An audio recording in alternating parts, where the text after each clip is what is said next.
Bienvenue à une nouvelle vidéo de Sur la Trotte. Après plus de 4 heures de train, on a changé de région. On est rendu dans le nord-est de la Thaïlande. Puis on va passer 2 jours complets à Nakhon Ratchasima, qui est encore très communément appelé Korat, qui vient du khmer Korech. Notre chambre, c'est très bien, est grande. On a un balcon, encore une fois. Il y a un grillage, là. Ça perd un peu de son charme, mais quand même. Puis c'est une région qui, en général, est quand même plus fraîche que le reste de la Thaïlande. Puis à date, au mois de décembre, ça se ressent. Il fait 27, puis hier, à Bangkok, il faisait comme plus 33. Aujourd'hui, à date, on est bien. On vous redira ça un peu plus tard. On va aller marcher un peu ce soir, mais c'est vraiment demain qu'on va commencer vraiment les visites parce qu'on va être ici 2 jours complets. C'était quand même un peu déstabilisant qu'on a fait le check-in parce que l'endroit est vraiment très grand, là. Il y a au moins 2, 4, 6, genre une dizaine de chambres par étage. On est au 4e. On sait qu'il y a une autre personne sur l'étage avec nous, mais il y a quand même au moins 3 autres étages, tu sais, qu'il n'y a pas vraiment un grand monde. Puis ça fait vraiment peur. Le corridor, il n'y a personne, c'est vide. Regardez, on pourrait se faire embarrer dans la chambre. Il y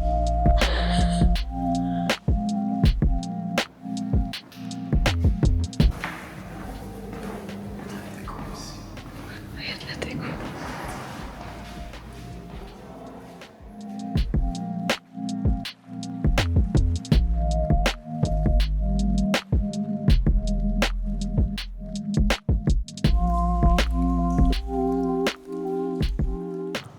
Bon, c'est notre première journée et la seule vraiment dans le centre de la ville de Korat. Puis derrière moi, on a le seul tronçon d'origine de la fortification qu'il y avait autour de la ville qui date du 17e siècle. Avant de passer les fortifications, dans le parc Swanrak est érigé le monument Tapsuranari. Il est dédié à Yaomo, une héroïne locale qui sauva la ville des envahisseurs en 1826.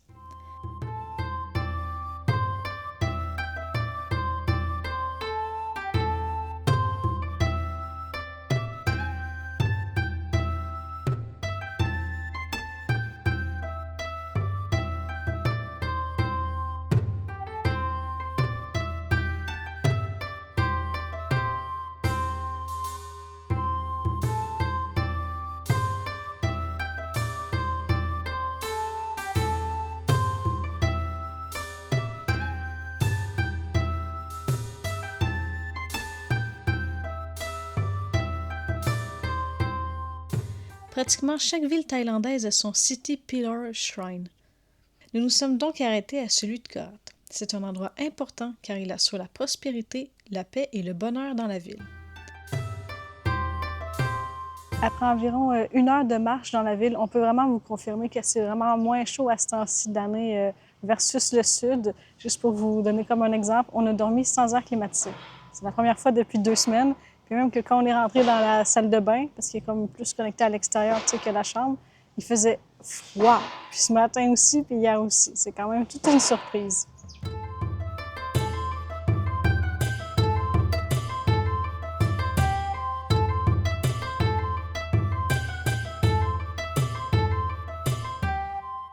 À quelques pas se trouve le Wat Phra Naraj Maharat.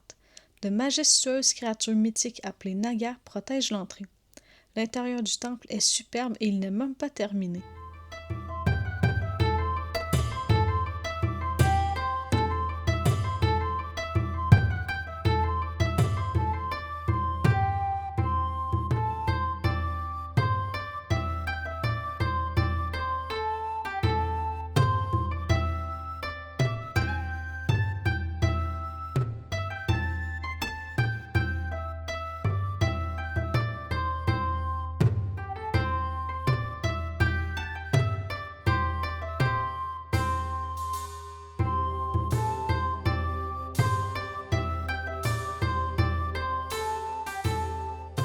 Le musée de Korat est situé sur le campus universitaire.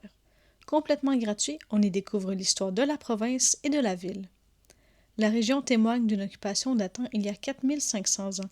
De nombreux sites archéologiques préhistoriques ont été découverts, dont des peintures rupestres dans une grotte à Tam Kanchan Gam.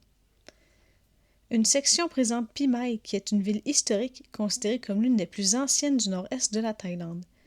Phimai connut son apogée sous l'influence de la culture khmer. L'exposition suivante porte sur la ville de Nakhon Ratchasima, C'est vers la fin de 1600 que le roi ordonna la construction d'une ville importante à la frontière du nord-est de son royaume. Il la dota de fortifications pour se défendre contre les invasions ennemies. On apprend aussi que Nakhon Ratchasima fut l'hôte des Jeux d'Asie du Sud-Est en 2017. On vient de terminer de faire le tour des salles d'exposition du musée du Korat. Certes, ça a quand même été rapide parce qu'on a évidemment pas compris grand-chose.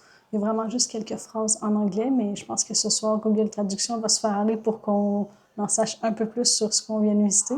Qu'est-ce qui est le fun, c'est qu'il y a une station d'étampes à l'entrée, puis à la sortie, on peut écrire un beau petit mot avec les étampes de notre appréciation du musée.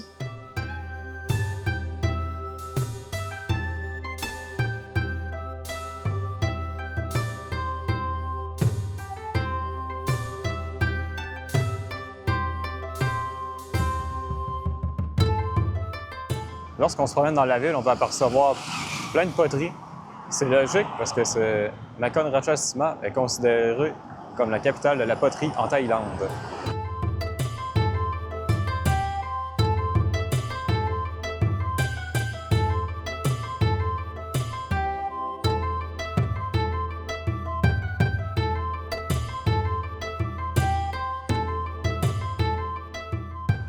Je vais vous partager un fait intéressant à propos de la région du nord-est de la Thaïlande, qu'on appelle aussi l'Isan. Il y a une grande partie de la population qui est d'origine laotienne, puis c'est le tiers de la population thaïlandaise qui habite dans cette région-ci. Juste pour vous situer, la Thaïlande, c'est plus de 71 millions d'habitants. Fait que ça fait du monde.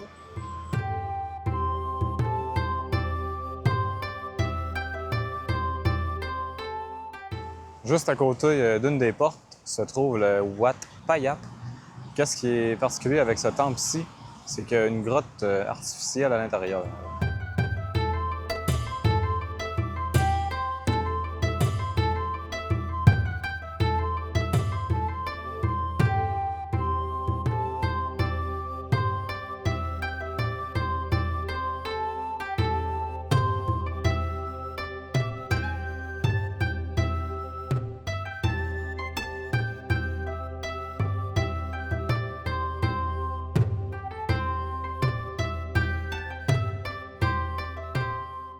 Une fois nos visites terminées, on a décidé de continuer à marcher sur le grand boulevard. Puis on est finalement arrivé au terminal 21. C'est un immense centre commercial. C'était pas dans les plans d'y aller, on n'avait pas vraiment d'intérêt. Mais c'est la première fois qu'on allait comme dans cette chaîne-là, parce qu'on sait qu'il y en a au moins un à Bangkok. Puis chaque étage représente une destination. Il y avait les Caraïbes, Londres, Paris, Tokyo, Istanbul, puis San Francisco. Puis c'était quand même unique. On va se le dire, là, les décorations étaient vraiment belles.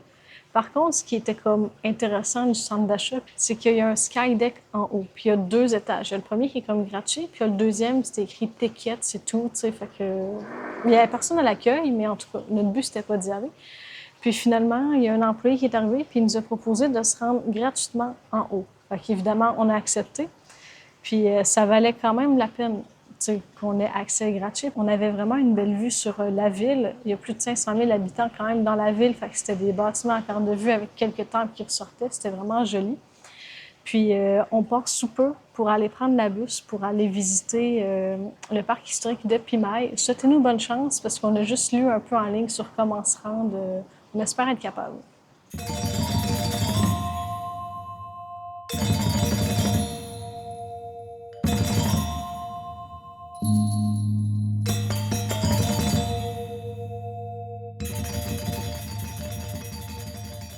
On vient d'arriver au parc historique de Pimay, qui est environ à 50 km de Nakhon Ratchasima. On a pris une bus pour se rendre. Le lieu date du 11e et 12e siècle. Ça a été construit par les Khmers. Il est aligné vers le sud, vers Angkor Wat. C'est un des sites les plus importants de cette époque-ci en Thaïlande. À l'entrée, il y a comme une micro-exposition, mais aussi un musée national qui est peut-être fermé aujourd'hui, on ne l'espère pas. Mais il y a des brochures en plusieurs langues, dont le français. Puis c'est vraiment bien détaillé, fait que la visite elle va être vraiment intéressante et instructive.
À chaque coin de la cour extérieure, il y a un bassin d'eau.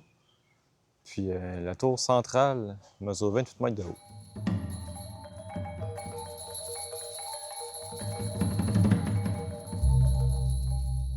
On se retrouve devant les bibliothèques, mes endroits favoris. Ils étaient appelés les banalailles. C'était surtout pour entreposer des documents religieux importants. Puis les toits, autrefois, étaient faits de bois recouverts de tuiles.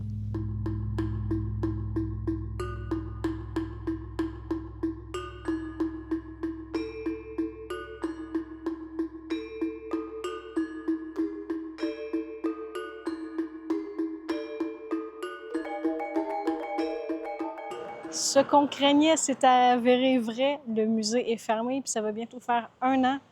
En tout cas, malheureusement, notre journée va être un peu raccourcie à Pimaille.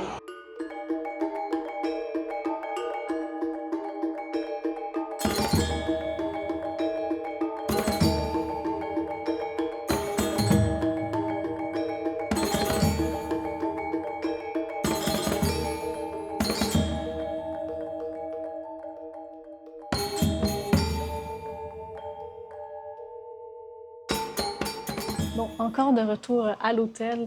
Notre séjour se termine à Nakhon Ratchasima. Puis sincèrement, on a apprécié. C'est sûr qu'on est quand même pas vraiment dans les sentiers battus. Il y a quand même peu d'attraits touristiques, on va se le dire, mais on a quand même su apprécier la ville puis voir une ville un peu plus authentique, thaïlandaise. Puis c'était intéressant aussi de se rendre à Pimaille si vous êtes à l'aise de louer une voiture. Il y a plusieurs autres sites historiques où vous aurez quand même plus de liberté pour visiter les environs. Ce serait comme un peu mieux que notre cas qu'on a dû prendre une bus pour changer. Mais c'était une belle découverte, puis on a hâte de continuer encore plus vers le nord. Donc, on se voit dans une prochaine vidéo. À bientôt!